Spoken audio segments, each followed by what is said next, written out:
Our next speaker is Michael Aagaard, which I'm not sure where I met you. We met in Estonia the first time at Peblage's conference, I think. Now, this guy, I said his name and he starts jumping. That's the kind of guy he is. So we had a guy with all the experience from like 300 million years of direct response marketing, and now we have the younger guy, which is like filled with energy, and he's just jumping to get on stage and give you all his best tips. So I'm going to shut up and introduce Michael Aagaard. Welcome.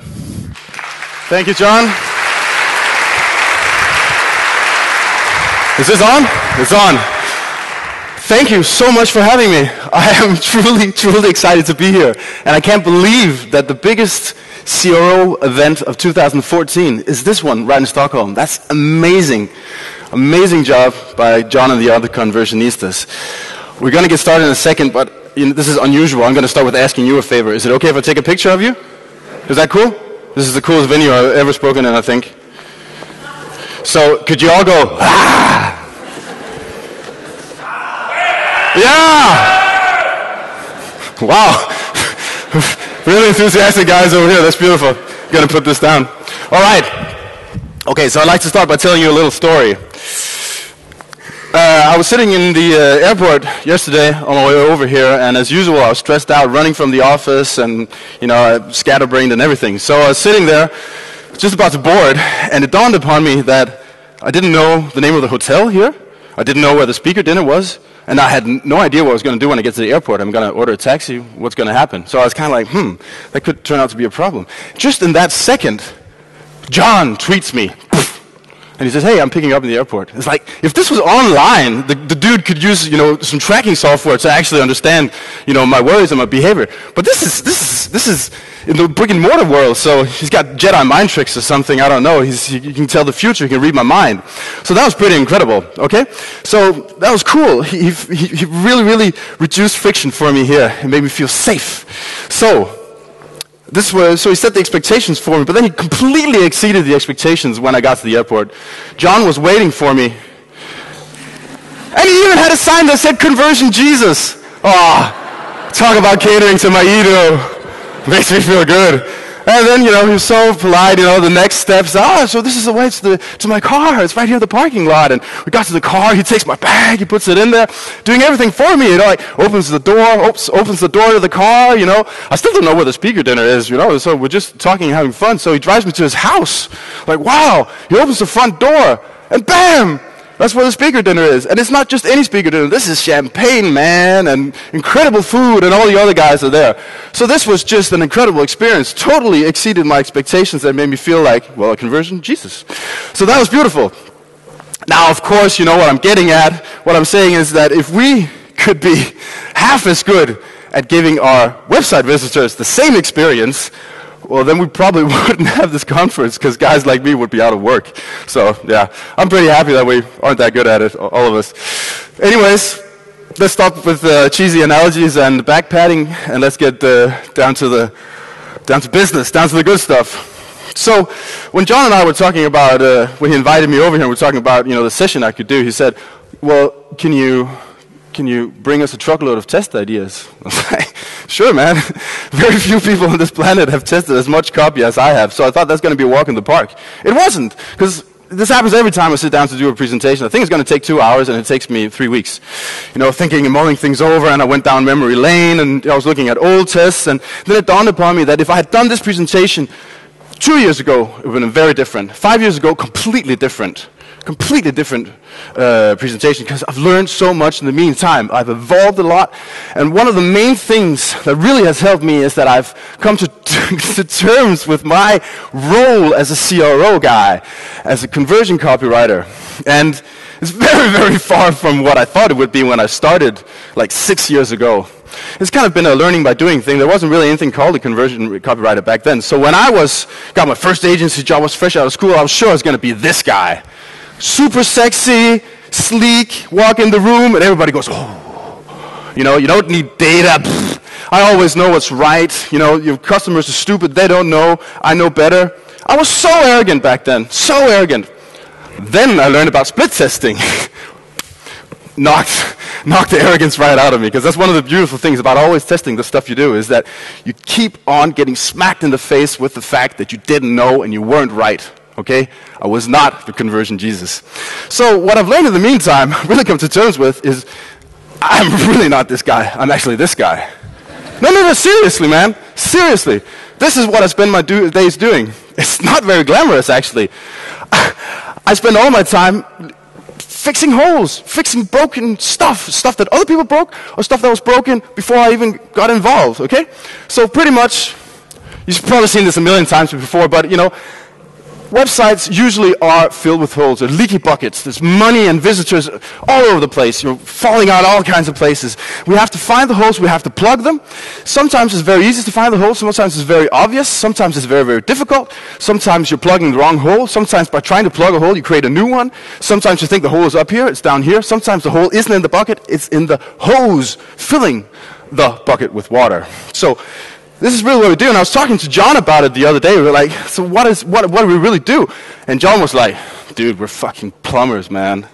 We're the least sexy guys in the online business. But we don't mind, okay? We get our kicks out of seeing our customers get more revenue, get high conversion rates. So we leave all the sexy stuff to the content marketers and the neuro marketers and all those guys. And we'll be fine being plumbers. I mean, if John and I actually got together and did a company, you know, we've already got the conversion scientists, so we could be the conversion plumbers. That would actually be the perfect title for us. Okay, so I'd like to kick things off now with a case study, because that's really, you know, the testing ideas. That's what it was really all about. So here's a landing page for my free ebook. One of the cool things about this page is that I can do absolutely whatever I want, because, well, I own it. So one of the tests I've been wanting to do for a long time, I'll show you in a second, but it was based on the fact that I've tested a lot of buttons, a lot of button copy, hundreds. And that is, in my experience, one of the absolute lowest hanging fruits in CRO copywriting. The text you put in your button. Next to the headline, that is the only thing that you can be like 99% sure that people are actually going to read, okay? So, based on that, I thought it would be interesting to test this button copy, because this is pretty much the best I could come up with. All my experience tells me, with a button, you need to focus on what people are going to get, what happens after you click it, what happens after I say yes. Don't focus on what they have to part with or what they have to do. And don't write submit. Submit, unless it's a dominatrix. I mean, otherwise it's, you know, submit to me, the ultimate marketer. That doesn't work. Okay, so one test I've always wanted to try was it was just a kind of a stupid test idea, but I wanted to test this one. What happens if we say, don't click this button? Whoa, persuasion, messing with the mind, psychology. So I ran the test for 2 months based on 490 downloads. So that's pretty, that's a lot of data. You know, it's a long period. So now I'd like to ask you guys, so just by show of hand, how many of you think that the control button won the control copy? What? Oh, okay, a couple guys. Yeah. And the rest of you? Do you think the other one won? Put your hand up if you do. Okay, you little rebels. Yeah, interesting. Well, there's no real difference. So I wasted a lot of time on this one. So my point with showing you this test is that this is a stupid test. It's really dumb. Not because I didn't get a lift, but basically because I didn't learn anything. I don't know why I did the test. If you ask me, the best explanation I come up with is, seemed like a good idea. That is not why you test. So I used to do this a lot. I'm a recovering split test junkie. I used to call myself a split test junkie. Just test everything. Andre Morris, you know, from WebArts, one of the most intelligent people on this planet, and one of the most advanced CRO guys, he says it beautifully. He says, don't test everything, it's too expensive, okay? So the big mistake I made back in the day was just to test and test and test and test. And what I find out now is that you can do that, but it's pretty much a waste of time, because testing cannot become an excuse for not doing your homework. It cannot become a toy. It cannot become something that you just, well, let's settle an argument, let's run a test. That's not the optimal way of using testing. So, I want to show you, just walk you through a case study now. I want to show you the process. This process took about 2 months, so I'm going to shorten it down quite a bit. I want to show you the difference between running a test like this and the stuff that I really like doing now, which I think is the right thing to do. This is just my opinion. You might have other experience. I'll show you now. So one of the clients I've been working with now in 2014 is Boxer TV in Denmark. You know, you have Boxer TV in Sweden, right? And I think there are 3 of you from Swedish Boxer here, right? Can you put up your hand? Hey! You guys are lucky. You're going to get some great test ideas. You can bring them straight back to the office, and you can document them before you start testing. So yeah, and I cleared this with the Danish office, just so you know. Okay, so working with Boxer, so we have to find out. Well, so basically they said, we want more conversions. Can you help us? This has got a lot to do with copywriting. Cool. Yeah, sure, man. So went through analytics, sat down with my analytics guy. We're looking through, trying to find the pages with the most potential. We're looking for landing pages with high traffic, high exit rates, high bounce rates. We're looking for the holes in the bucket, okay? So what we found out is that these product landing pages that offer you a digital TV solution, so these are really where people get stuck and where they exit the site. So these pages have huge potential. Okay, so that's the way we honed in on these pages. Okay, so just like a heuristic kind of quick rundown based on experience and gut feeling is that there really isn't a lot of information here. Okay, the call to action here goes straight to the checkout flow, okay? So based on this, I have to make the decision to buy. This is a high scrutiny product, okay? People spend a lot of time considering this stuff before they buy it, okay? So this is pretty much everything. Now, one of the mistakes that I used to do is to focus only on the page that I wanted to work with and optimize. Well, it helps a lot to know what happened before and what's going to happen after, okay? People are rarely going to do everything you want to do on one page, okay? So in this case, we need to find out where do people go, which page did they visit before this, or do most people land straight on this? So then the navigation overview in analytics told us that the step before, one of the product overview pages is actually the one that sends the most traffic out here. So an interesting thing here also is that you can't see it on the screen, but there's a tiny little text link under the buttons that says read more or learn more. And twice as many people were clicking that little button as opposed to the big one that goes straight to the flow. This is an indication that people actually want more information. Well, what happens is you go onto a page that really doesn't give you any more information. It should almost say read less. After that, based on that information, we throw them straight into a checkout flow. They have to make a lot of decisions. There's a lot of equipment. There are a lot of choices. There are 5 steps they have to go through, loaded with choices. And we haven't prepared them for this. So we could also see in analytics when we build our funnels that the first step in the checkout had a huge exit rate. And also step 4. And that is the first time that you actually see your basket. You see the total amount. So that, I've seen this before, you've probably seen this before, it looks like shopping cart abandonment because people go all the way in there just to see what the price is going to be. So, starting to get a picture here. We probably need some more information. We need to answer some questions. What questions do we need to answer? Well, the best way of finding out is talking to our customers, of course. One of the things I've found out within the last couple of years is that qualitative data is very, very important. We have a tendency to forget that working online, only looking at big data. Qualitative data is very important in the beginning. We have to get inside the mind of our prospects. So we did an exit survey, ran it for a while, and we were trying to find out why people were leaving the website. So what we found a lot of stuff, but the main things was people didn't understand the price. They said, the price you're showing us is not the real price when I get to the page where I can see the full price. There are tons of stuff you put on there, and I have to buy equipment, and there's fees and all kinds of stuff. And they're actually pretty angry about it because they didn't understand the price structure, okay?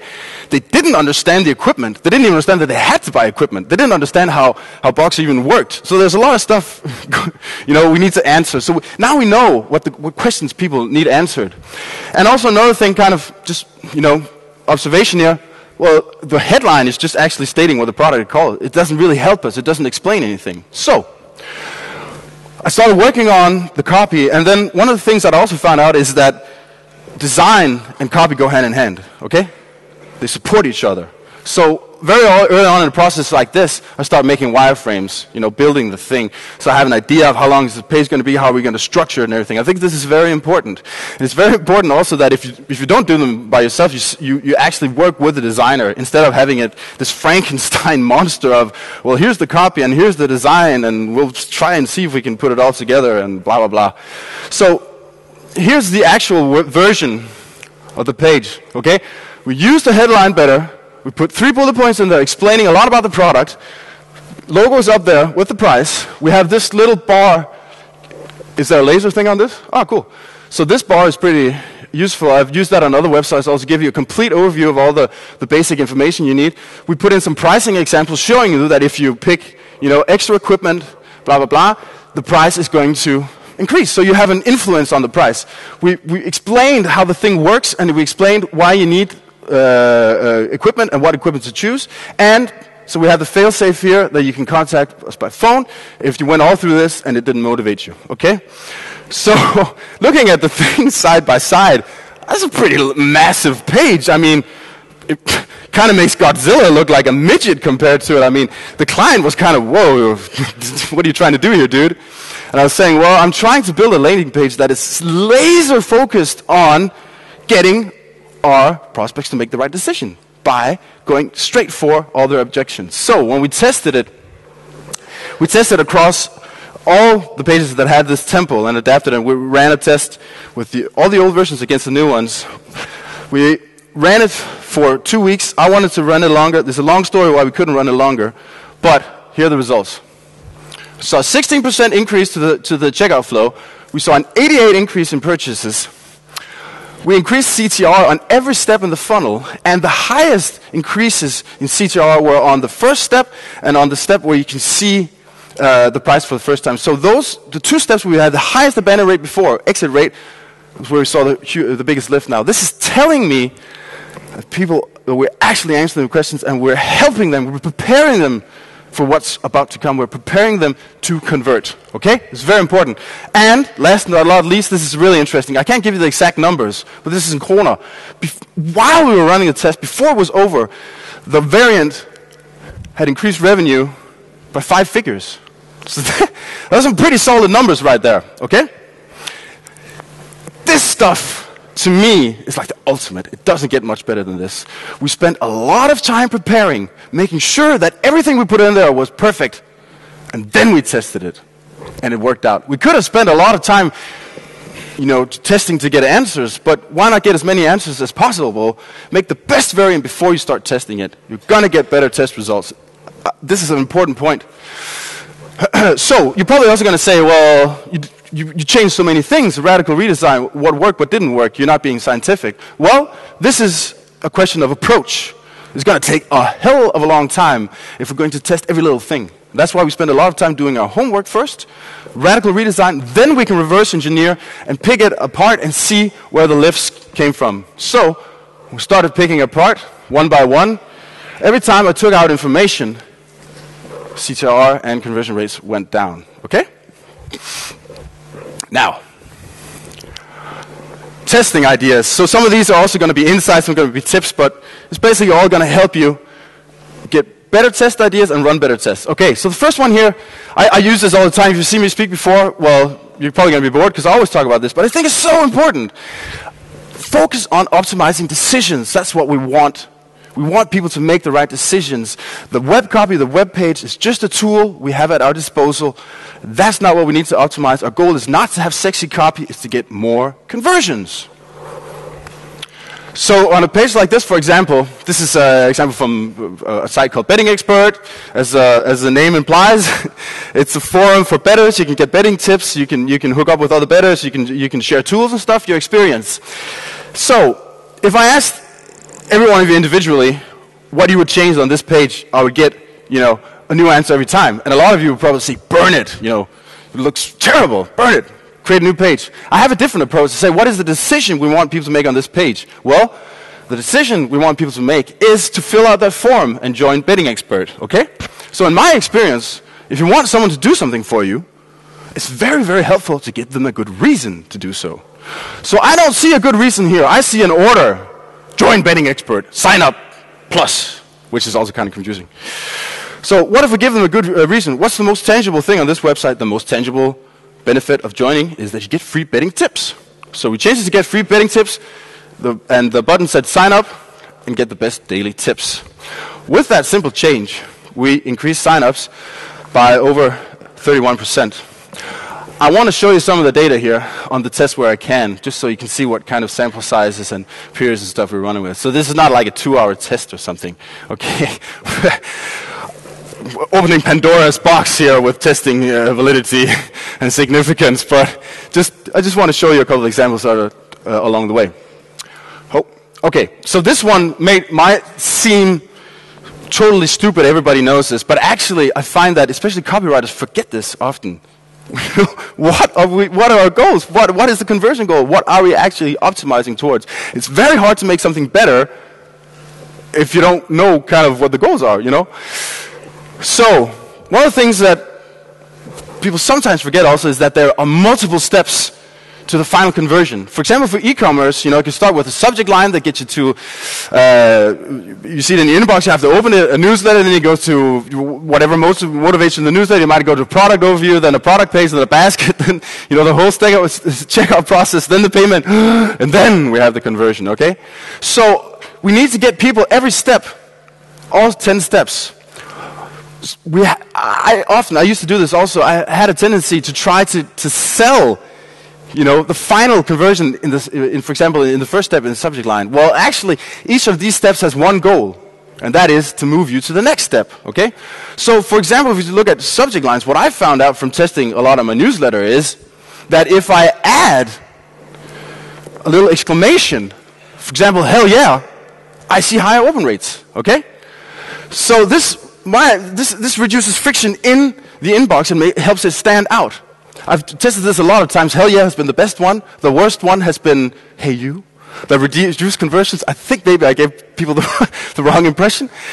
But so what I'm trying to tell you here is just like on every step, figure out how to get people onto the next step. Don't necessarily try to sell them on the whole thing. Don't shove it down their throat, okay? So I'm not saying that you should go home and write hell yeah on the, how do you say that in Swedish? Helvete, something. Yeah, helvete, I don't know. Don't do that, but you know, this is inspiration. You can use this. Okay, now this is the single best advice I can give you. This changed my life. When I stopped guessing and I started hypothesizing, there is a big difference. So with the first test, the first case study I showed you, that was pure guessing. I'm not even sure that was guessing. That was just kind of stupid. But this makes a huge difference. So a hypothesis, what is it? It's a tentative assumption made in order to draw out and test its logical or empirical consequences. So what we're saying is, we have limited evidence, we have an idea of what might happen. We're examining cause and effect. If we do this, we think this will happen. Automatically, by putting things together like that, you're going to scrutinize your test ideas. And if those two things by doing this is going to happen. If that seems implausible, well, then it's probably a stupid test idea. So already there, getting more focused, it's helping you get better test ideas. So I'd say that a solid test hypothesis is an informed solution to a real problem, and it's not a random guess. It's important. So, it might sound complicated. It's very, very simple, actually. There's three things you need for a test hypothesis. You need the change you're going to make, how it will affect your prospects. That's important. And then, from that effect, what is the impact you expect to see on your conversion rate? So, it could be as easy as this. Just filling out the blanks in this form will give you a test hypothesis. By changing X into X, I can get more prospects to X and thus increase X. Okay? You can take this home and fill it out. It'll help you. So when it comes to copywriting, it's not just changing stuff. In a lot of cases, it's, you know, adding something. It could be removing something. It could be reducing something. Okay? So let me give you a couple of examples. Let's go back to Betting Expert. So it's a betting site. We want people to give us their information. Well, maybe they're a little bit apprehensive. What can we do? Well, we can hypothesize.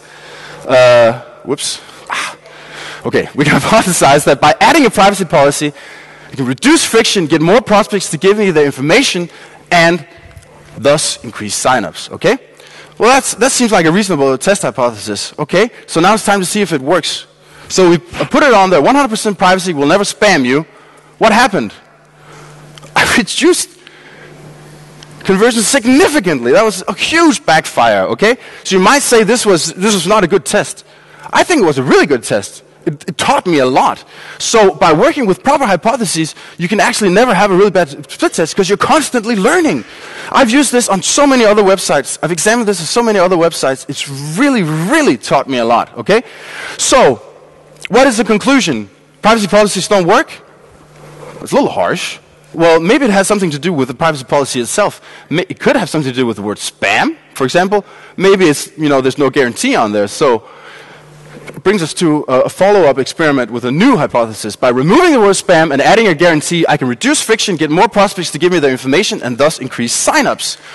So let's see how that works out. We guarantee 100% privacy. Your information will not be shared. Bingo! That one worked. Okay? See what I'm getting at? So if you have a solid test hypothesis, you should also be able to reverse it if you really want to find out if it's a solid test hypothesis. So we can go on and say, by removing the guarantee and adding the word spam, I can increase friction, get less prospects to give me their information, and thus decrease signups. I tested this on my own landing page.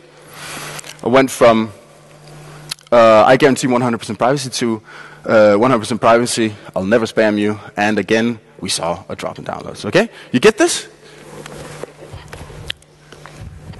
Okay, so another thing, think in terms of reducing friction. Now, Roger talked a lot about this, and I think he has the best definition ever of friction. If it isn't motivation, it's friction. I know he just showed this as the last slide, so just repeating stuff. But this is really, really, really a good explanation. So actually what this means is that motivation minus friction gives us conversions. That's like the simplest equation ever.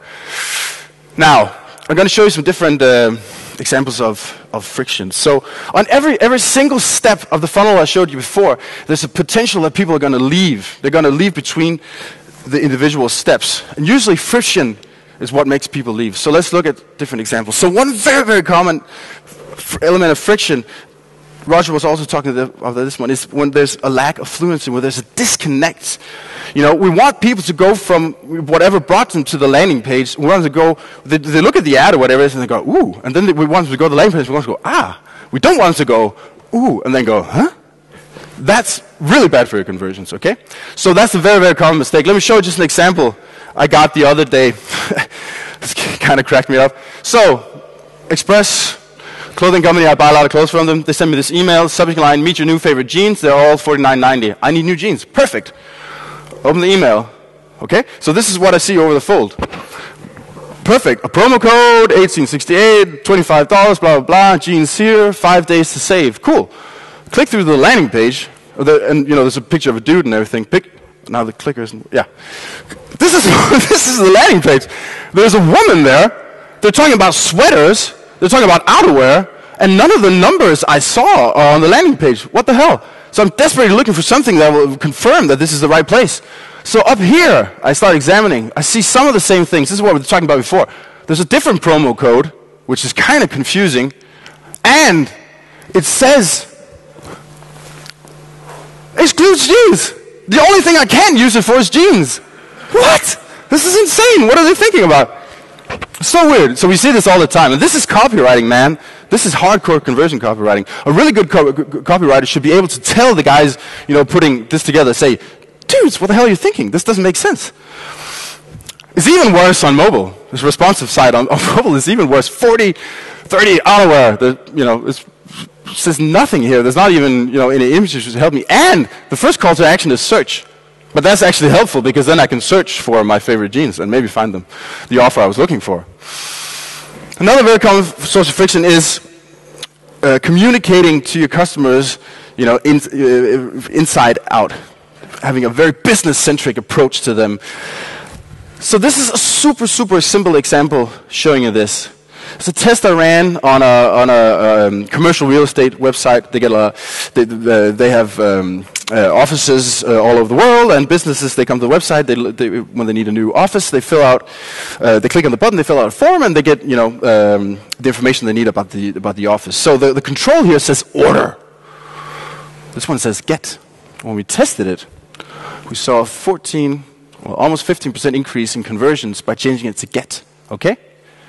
I've shown this case study in 10 different countries, and I've asked people to vote for it. I'm not going to do it with you today. And every time, everybody votes for get. So there seems to be something very, very basic going on here. Okay, so why did I come here? I've never heard of anyone visiting a website to order anything. I've never done that personally, but I'd like to get stuff, okay? So this is the company saying, what do we want people to do? Well, we want them to order. So what should we write in the button? Order. Well, what does that mean? I don't want to order. I mean, 11 steps in a checkout flow, what does it mean? Get, I understand that. Yes, that's what I came for, okay? There's a big difference. And the basic thing here is, this is seeing it from your prospect's perspective. I tested this in Danish also. We saw an increase. Get is a very, very powerful word. Test the idea. Use the get when you draft your copy. When you draft your copy, this one word right away makes people understand that there's something in them for them. So another form of friction is not having the right amount of information. In this case, putting a lot more information in there was the right thing to do. It doesn't have to be that way. It can be the other way around. Sometimes you put in too much information, okay? So again, just think about this. People are into camps, they say like, you should always write long copy, you should always write short copy. There is no one solution that fits all. You have to find out what works for you. So what I see is that the higher the scrutiny level, the higher the commitment, the higher the investment, the more information I need to make the right choice, and vice versa. So adding information doesn't have to necessarily building a Godzilla-sized landing page. It could just be adding a little bit more information. This is from Royal Copenhagen, a Danish e-commerce site I was working with. So here, close to the call to action over here, just by adding 3 bullet points, talking about return policy, talking about free gift wrapping, and free shipping. Putting that information in is pretty crucial. It could be part of the shopping cart abandonment reason that we don't have this information. This is essential. So what we put in there. These 3 bullet points, we increased sales via the landing pages. We tested this across thousands of landing pages by almost 30%. So little information on the right step on a mission-critical element is sometimes enough. Sometimes when we try to reduce friction, we increase friction. I showed you this example, okay? So it's not always as logic as we think. Here's another sorry. That's why it kind of cracks me up when I see a lot of privacy policies where the only thing they emphasize is the word spam. That's the only thing they want me to see. Spam! We guarantee you. And here's another example. I'll translate this from Danish. So this is like the return policy. You have a 14-day return policy. In Danish, the word here is pretty negative. It says regret. It actually means the right to regret. So I thought, putting it in there was going to get a lot more people to click through. So I ran a split test where I took it out. I thought we were going to see a drop. We saw an increase. Total backfire. So I'm planting an idea in the mind of people. It's like, will I really need to go get this? Like, are they really going to spam? What's going on? Okay. Increased clarity. I know. Standing with the fingers. But I actually got on a couple of minutes too late, so will that give you a little bit more? Cool. I took that as a yes. So, increased clarity. This is very important. One of my favorite, God, I hate this clicker. One of my favorite marketers in the world, been a little bit of a mentor to me, Philip McLaughlin from Meclas put it very, very well. Clarity trumps persuasion, okay? In a lot of cases, when it comes to online copywriting, clarity is persuasion. We need to understand quickly what the hell is going on the landing page. What is the value for me? Why is it relevant? So here's a good example of something that makes no sense. The value proposition, sell more books for $0 a day. How the hell am I going to make money? If I'm selling my books for $0 a day, it does not make sense. The call to action says, sign up for sales data. What the hell? There's no connection here. I have no idea what's going on. Another test idea. Make sure that your headlines and your call to actions are aligned. Okay? So if it says sell more books for $0 a day, follow up on that in the call to action. I spent a lot of time trying to figure out what it was, and I still couldn't figure it out. Here's another example. Start with a solution that fits. Yes, I want to get solutions that can help me grow. Get my free evaluation program. What the hell is it? It's a solution. It's several solutions. It's an evaluation, and it's a program. And there's a lady. And what the hell? What is this? I don't have a top 1,000 status. I have no idea. So this is really, so here's a test example for you. If this is your landing page and you can't make sense of it, well, I recommend you start testing. You don't need very much data to make this page better. Another one, being too creative, all marketees. This is from Fitness World, a Danish chain of gyms. So they did this whole revamp, redesign. They got a tagline, you work out smarter. So the title for the landing page, you work out smarter at Fitness World. I challenged it with probably the stupid headline in the history of copywriters. You guys are going to think I'm an idiot now. Group training and fitness at your local gym. It doesn't get much more dull. When we tested it, well, it sold 38% more fitness memberships. Wow, what's going on here? I'm not saying this is the best one we can figure out. I'm just saying this makes sense. This doesn't, okay?